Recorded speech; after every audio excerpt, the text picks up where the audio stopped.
On de la raconte sur Europe 1.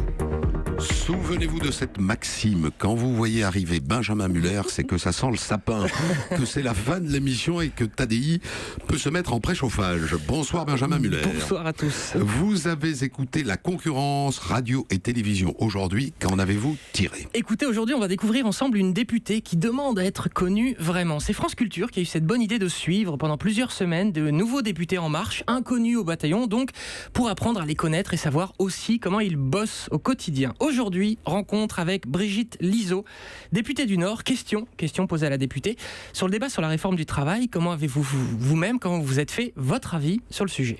C'est-à-dire, j'en ai entendu parler comme tout à chacun, je dirais. Et après, quand on entend la majorité et l'opposition se répondre plus ou moins aimablement, on arrive à se faire une idée. Sur le moment ? Oui, sur le moment, puisqu'on a vraiment une vue d'ensemble. Vous n'avez pas regardé avant le nom ? Non, on travaille au feeling, on improvise. Pourquoi pas ? Relance donc de la journaliste. Que retenez-vous de cette réforme ? C'est quoi le point important de celle-ci ? On a beaucoup parlé de l'inversion de la... Attendez. De la hiérarchie des normes. Je souffle. Quelquefois, je suis un peu perdue. La hiérarchie des normes. Bon, écoutez, là, je trouve plus. On va laisser tomber. Ouais. Alors, votre autre question. D'accord, madame. On a une cliente. Alors, dans l'interview, elle explique que cette réforme, elle aide les patrons, certes, mais aussi les salariés. Question donc, concrètement, en quoi elle est bonne pour le salarié ? Qu'est-ce qui est en faveur du salarié Là, je ne vais pas répondre à cette question-là. Après tout, on s'en fout. C'est aussi ça le nouveau monde à la cool. Plus besoin de se mettre la pression. Tiens, toujours à propos des députés que tout le monde ne connaît pas forcément, Yannick Favennec, député de la Mayenne, a posé une question à Nicolas Hulot à l'Assemblée. Hulot a répondu, là aussi en mode Jean-Michel à peu près. Mesdames, messieurs les députés, monsieur le député Favenne, peu importe. Peu importe parce que... Mais oui, c'est pareil, Nicolas Bulot, il a raison, qu'on arrête de chipoter. Allez, on prend des nouvelles de la droite maintenant, alors que l'élection pour la présidence des Républicains approche. Et l'ambiance est bonne, vraiment. Tiens, Christian Estrosi sur Public Sénat. Ceux qui représentent encore la droite me paraissent de plus en plus radicalisés. Vous visez Laurent Wauquiez ?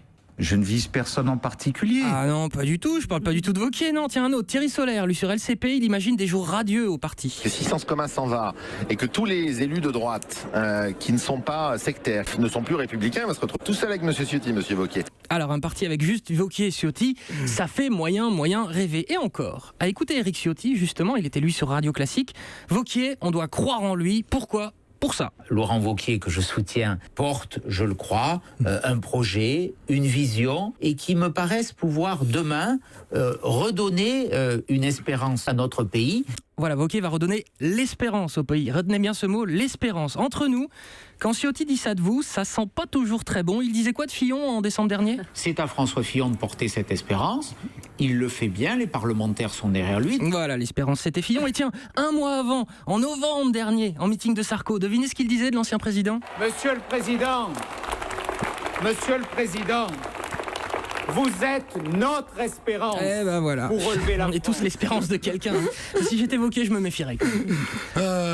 Au Front National, comment ça va ? Alors au FN, j'en sais rien. En revanche, dans le couple Marine Le Pen, Louis Alliot, un certain Jean-Jacques B de RMC a tenté ce matin de mettre de l'eau dans le gaz. Écoutez, c'est à propos du débat de l'entre-deux tours où Marine Le Pen aurait, dit la rumeur, failli annuler sa participation pour des raisons de santé. Alors monsieur Alliot, c'est vrai ou pas ? Pour tout vous dire, je n'étais pas non plus dans le... Non, mais vous savez, est-il vrai qu'elle a... Elle a eu un petit pépin physique. Oui. Voilà. Est-ce que vous vous êtes posé la question sur l'annulation du débat ? Non, voilà. Non, moi je dis non.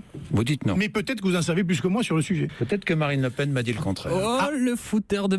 C'est pas très sympa. Genre, je la connais mieux que vous. C'est un peu l'idée. Un autre couple dont on parle beaucoup, le couple insoumis, Raquel Garrido, Alexis Corbière. Coup sur coup, la presse croit savoir qu'ils vivent encore dans un HLM, que madame n'est pas totalement à jour dans le paiement de ses cotisations. Ouf, Raquel Garrido s'est trouvé un excellent avocat, Guy Carlier, sur Europe 1. Vous croyez que ça lui fait plaisir de remettre en banque le chèque mensuel de 12 000 boules signé par le mondialiste débridé Bolloré ? Vous croyez que c'est facile pour quelqu'un comme elle de continuer à vivre dans un HLM de la ville de Paris par solidarité avec le peuple ? Vous croyez que ça lui fait plaisir d'être invité au carré VIP du Parc des Princes pour voir jouer des milliardaires et bouffer des toasts au foie gras ? Que nenni ! Les toasts au foie gras, elle les accepte pour ne pas gêner les hôtesses vêtues en tailleur Dior qui ne sont que des travailleuses exploitées. Voilà, Guy Carlier en pleine forme. Tiens, dans l'affaire Weinstein, je suis pas sûr de bien le prononcer. Alors il y a débat. Il y a débat. Weinstein. Voilà. Ça passe à peu près. Du nom de ce producteur surpuissant américain accusé par de nombreuses actrices de viol et d'agression sexuelle. Vous avez sans doute entendu dire que l'actrice française Emma Decaune fait partie de celles ayant révélé avoir été l'une des victimes du monsieur. Réaction à l'instant dans son émission de France Inter de son père, Antoine Decaune. C'est ce que vient de faire ma fille, en même temps qu'Asia Argento, Angelina Jolie, Judith Godrèche, Rosanna Arquette et plein d'autres, en dévoilant les turpitudes d'un tout-puissant producteur hollywoodien, ce gros porc puant d'Harvey Weinstein, pour bien le nommer. Tout le monde le sait, il faut du courage quand on est une femme pour mettre sur la place publique de telles histoires. Et voilà pourquoi aujourd'hui, non seulement je suis heureux d'avoir 3 beaux enfants, mais en plus je suis fier d'avoir une fille comme elle. Allez, on termine avec le sujet de Sophie. Bien sûr. C'est particulier quand même de faire une chronique comme ça. Mais elle lui a remercié. Elle l'a remercié sur Twitter. Écoutez, tout va bien, ça a l'air de bien se passer. Tant qu'ils s'entendent bien. Nous, on est heureux. On voulait pas les déranger. Surtout pas. Sophie, on termine avec le foot. Bien sûr.